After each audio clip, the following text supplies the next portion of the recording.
السلام عليكم الاخوه والاخوات. فاش حطيت هذاك الفيديو على الجامع ديال بومدين اللي كاين في تلمسان، ناضوا شي كراغيله انفجروا في التعليقات. هادشي عارفينه من زمان، فمهم خايب ودائما خايبين، الله يفكنا منهم. وجات هاد الكرغوليه هادي في الخاص وانفجرات، زعما راه كتهضر بلسان التاريخ. هي ما عارفاش باللي راه كتهضر شخصيا مع ابناء التاريخ، ما عارفاش راه كتهضر مع مدرسه التاريخ. المهم سمعوا شنو قالت هاد الكرغوليه ومن بعد تسناو قصف الجبهات. سمعوا. السلام عليكم يا اخي، بركه من الاكاذيب تاعك. وين قريت التاريخ؟ وين قريت الاسطول تاعك؟ وين قريتو كيفاش تاسست المغرب؟ كي تجبد لي تاسيس المغرب تاعك باش تمك تهضر على الجزائر، راك تغلط يا اخي. شوف شكون اللي اسس المغرب ومن بعد هضر، وشوف حالك وين راك رايح. حنا عندنا ادله بالكتب، ما تهضرش معانا كامل.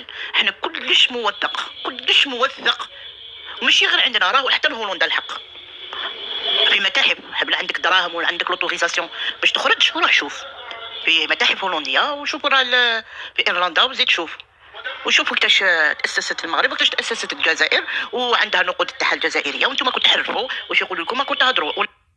قولها بشهاده وبعلم. ما قريتش انا غير في الجزائر كيما انتم قريتوا غير في المغرب، والقراءه تاعكم راهي محدوده، وحددها لكم محمد حسن الثاني. ما حبكمش تتعلموا، بس خاب كنت تتعلموا الحق قراءه صحيحه تتمردوا على المغرب، عليهم على المملكه. وهذه راهي واضحه وكامل، هضرها وزير قديم تاعكم اللي كان معاه حسن الثاني. وثاني يا اخي، المهم نكتفيو بهذا القدر ديال الهضره ديال هاد الكرغوليه، وخلينا نجاوبوا على كلامها كله. انا بغيت نرد على هاد الكرغوليه بالذات اللي كتهضر على التاريخ وهي ما عارفه والو فيه. قولي لي ملي كتقولي روحوا قراو التاريخ، واش عارفه بلي الارشيف العثماني اللي كتهضري عليه هو اكبر دليل كيحرجكم؟ حيت كيقول بلي الاتراك اللي حكموا شمال افريقيا حكموها 300 عام ووقفوا حادين عند نهر ملويه، حيت لقاو تما امبراطوريه مغربيه عصات عليهم. نتوما كنتوا آيلة تابعة للباب العالي، وحنا كنا دولة سيادة وسلاطين. قلتي شكون أسس المغرب؟ المغرب أسسوه الملوك عظام، ملي كانت الجزائر مجرد مقاطعات متشتة. حنا ملوكنا مسكوا السكة اللي هي العملة بسميتهم هذه 14 قرن. سيري للمتحف ديال لندن وباريس اللي كتهضري عليهم وجبدي لي دينار واحد بحال هذا اللي غادي يبان لك ديال المرابطون، ولا درهم وحده مسكوكه باسم ملك جزائري قبل 1962 ما غاديش تلقاي، حيت ببساطه ما كانش عندكم دوله ذات سياده. وبالنسبه للحدود اللي كتقولي باللي فرنسا هي اللي دارتهم لينا، راه العكس هو الصحيح.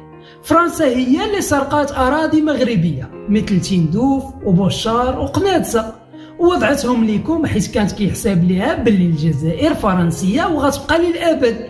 انتوما وردتوا الحدود رسم الاستعمار، وحنا حدودنا تاريخيه ومكتوبه بالدم والبيعه اللي واصله حتى لنهر السنغال. اما الكذبه ديال الاذان ممنوع والمساجد تريبات، فهذيك تبين باللي راك غارقه في الحقد لدرجه العمى. المغرب هو اماره المؤمنين. سمعي الكرغوليه كاسوله، سمعي نقي وديناتك. المغرب هو اماره المؤمنين، والقران كيتجود فيه ليل ونهار، وما زال إلى يومنا هذا ورثنا عادة منذ قرون، وما زال إلى يومنا هذا عندنا الدار الصغار ما زال كيتحافظوا ويتعلموا القرآن في المساجد باللوح الخشبي وبالصلصال وبالصمغ، وما زال عندنا حتى المحكاك اللي يحكوا به. هادشي راه ما عندكمش وما غتفهموش. والعلماء ديالنا هما اللي كيعلموا افريقيا الاسلام المعتدل. ملي ما لقيتي ما تقولي وليتي كتحرف في الدين. ولكن هادشي ماشي غريب على وحدك تحاول تصنع الهويه بالطعن في اسيادها. وفي الاخر قلتي لينا روحوا تنعسوا، حنا فايقين وباني بلادنا. والاعترافات اللي كتحمقكم هي اعتراف باللي الصحراء مغربيه تاريخيا وواقعا.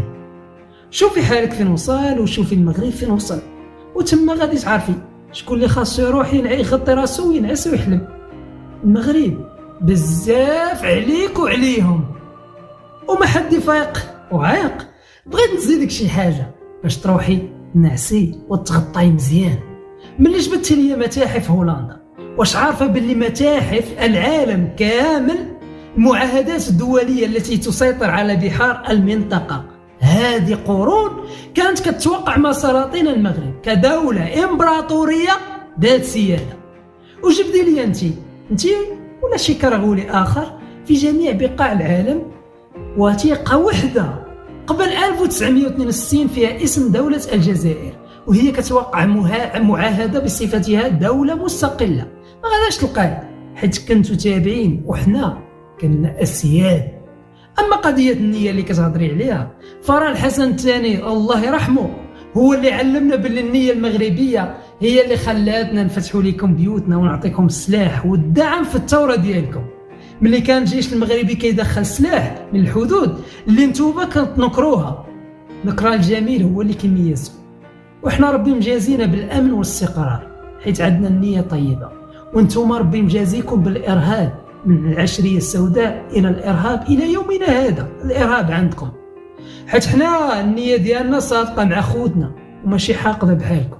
وفي الاخر ملي كتقولي لي روح تنعس كنقول لك المغرب فايق واخا ولادو ناسين، وباني ميناء طنجة المتوسط اللي كيحبس انفاس اوروبا، وباني اكبر محطه طاقه شمسيه في العالم في ورزازات، وباني تي جي في اللي مازال كتحلموا به.